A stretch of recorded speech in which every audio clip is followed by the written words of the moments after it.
Hey guys, Alane Adams here. We are back with another day of Read Along with Alane.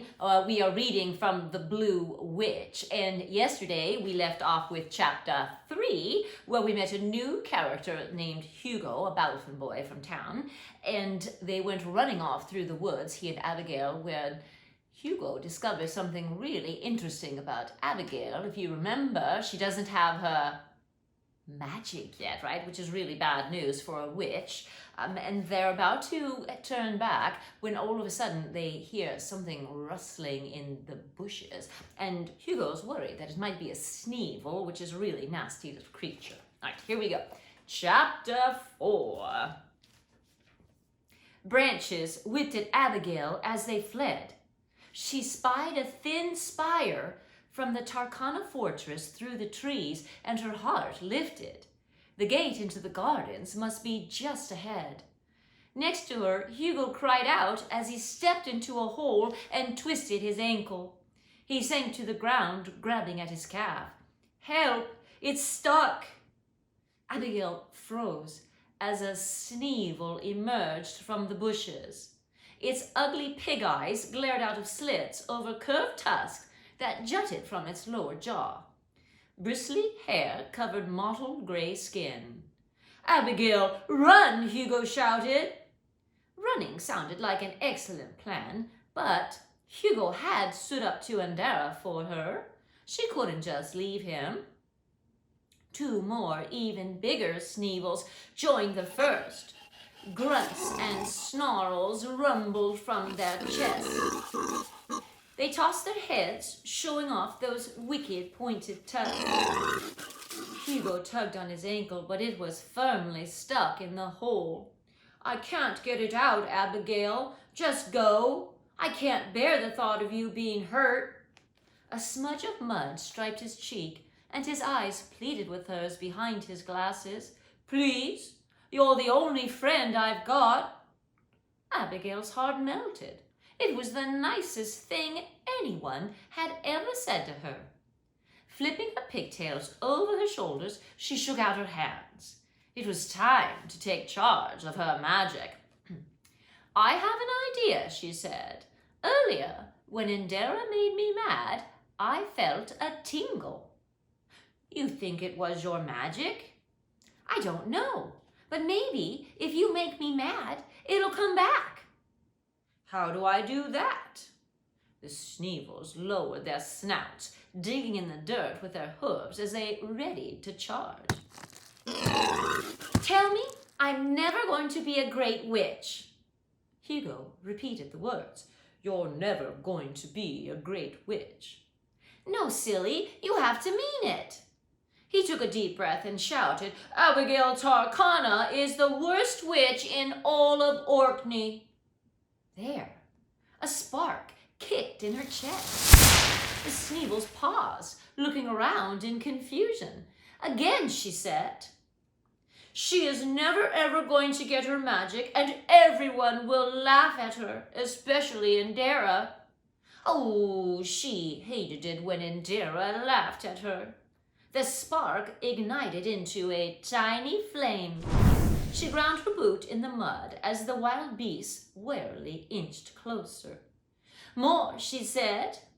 "Indera will always be the better witch, and you know it. She will be the most powerful witch of all time, and you will be her serving maid, bringing her tea and cookies." Oh, that did it. The day Abigail served Indera tea was the day Sneevils could fly. She lifted her hands. "Fine Kinter," she began, reciting the words she had learned in Madame Arisa's spectacular spells class. A faint whisper tickled her ears. "I call on my magic." Hugo threw a dirt clod at the closest Sneevil, driving it back a step. "We're out of time, Abigail. We need some witch fire." "Fine Kinter," she repeated with more confidence, drawing her hands in a circle. A tiny spark leapt from her fingertips. She moved her hands faster and faster, feeling a charge build up inside her, and then thrust her palms forward.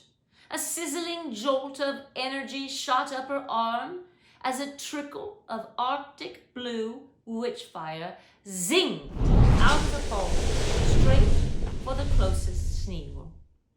It hardly dented its thick hide, serving instead to make it angrier.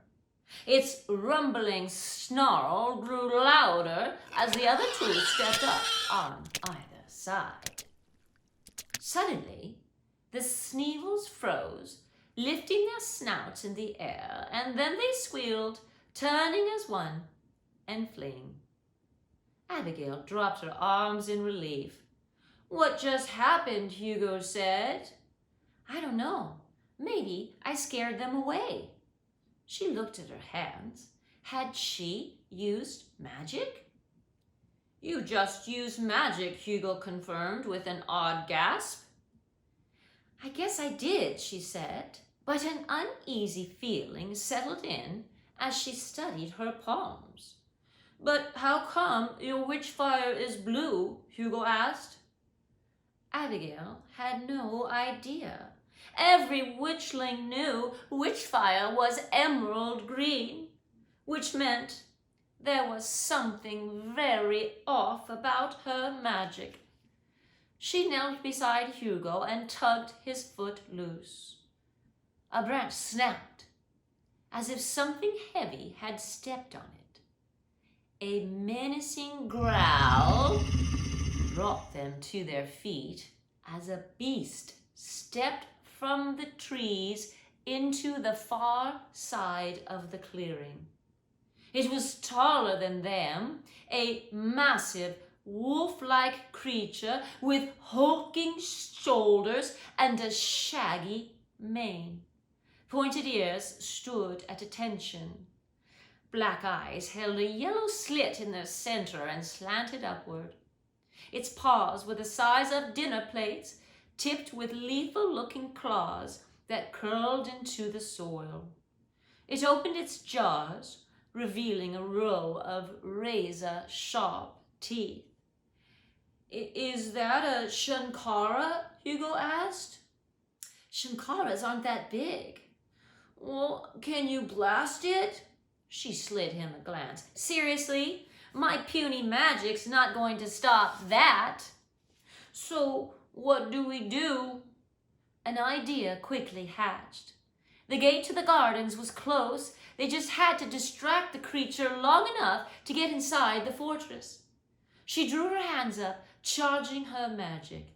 "Get ready to run." The beast took a step closer, and Abigail directed her palms upward at a mass of dead branches overhead. She blasted witchfire at the rotted wood, causing the heavy branches to break loose. Too late, the beast looked up as the falling wood entangled it. While it tore at the branches, they ran. Fear clogged Abigail's throat as she raced behind Hugo. The iron gate came into view. She pushed Hugo in ahead of her and then jerked to a halt as jaws clamped down on the hem of her uniform. She frantically tugged on the skirt and ripped the fabric free. Before it could lunge again, Hugo pulled her inside and slammed the gate shut. The beast gnashed the iron with its teeth, but the gate held fast.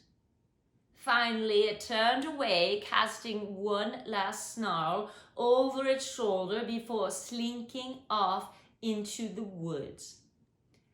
Abigail sagged in relief. "Are you all right? Did it hurt you?" Hugo asked, checking her from head to toe. "No, I'm fine." Her heart rate slowly returned to normal. "I better get to class before Madame Vex notices I'm gone." "Yeah, me too." He bit his lower lip. "I've never skipped school before." He gave a faint smile. "Then again, I've never faced 3 Sneevils and been chased by a wild beast." She looked through the bars into the dense swamp. "You can't go that way. That thing could still be waiting." "There's a service entrance on the other side of the gardens. I'll be fine."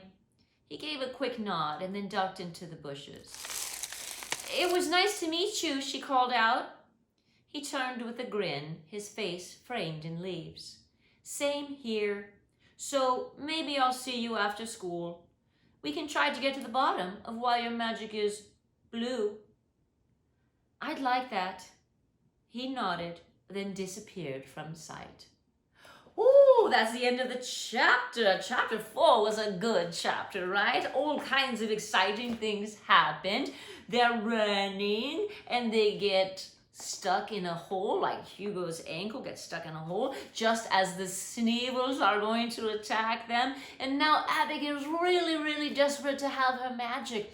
And she gets an idea that maybe if she gets really mad, right, then somehow that will unlock her magic. And so she tells Hugo to just tell her she's not going to be a good witch, which she really doesn't want to hear. But what really makes her mad is when he says that she's going to be serving Andera tea the rest of her life. And she gets so mad, all that really powerful emotion, right? Anger is so powerful. As all of a sudden, she gets her magic and she's able to send a blast of witch fire at the Sneevil, right? Great, only problem is the Sneevil, her witch fire is still pretty weak and puny. And the Sneevil's like, I don't really feel that. And so now they're in real trouble, right? But then all of a sudden, what happens? The Sneevils run off like, yay, we're free, we're fine, until this hulking creature comes out of the bushes. And now they have a real problem, right? Because this is a really big beast and it's about to tear them apart with lethal claws. So of course they run all the way back to the gate and they get inside, safe inside the Tarkana fortress, and they get to say goodbye to each other. And Hugo says, you know, maybe I'll see you after school and we can try to get to the bottom of why your magic is blue, because, right, that was the biggest reveal of this chapter, that Abigail's magic, yes, she has witchfire, yay, or no, is blue when everyone knows witchfire is supposed to be green. So I can't wait to find out what happens next, all right? So what can you guys do in the interim? Go on to the link that is down below in the description, all right? Click on the link and download some of the worksheets and do some of the work. You can send it to me, you can share it with your teacher, share it with your parents, all right? And follow along with the story as we go through each chapter each day, all right? All right, guys, Alane is going to say goodbye for now, but in the meantime, I'll see you back here tomorrow. I want you guys to get outside and play a little bit, maybe wash your hands a few times more, maybe have some fun. Above all, stay healthy, stay happy, and Alane will be back tomorrow, all right? Alane out, guys.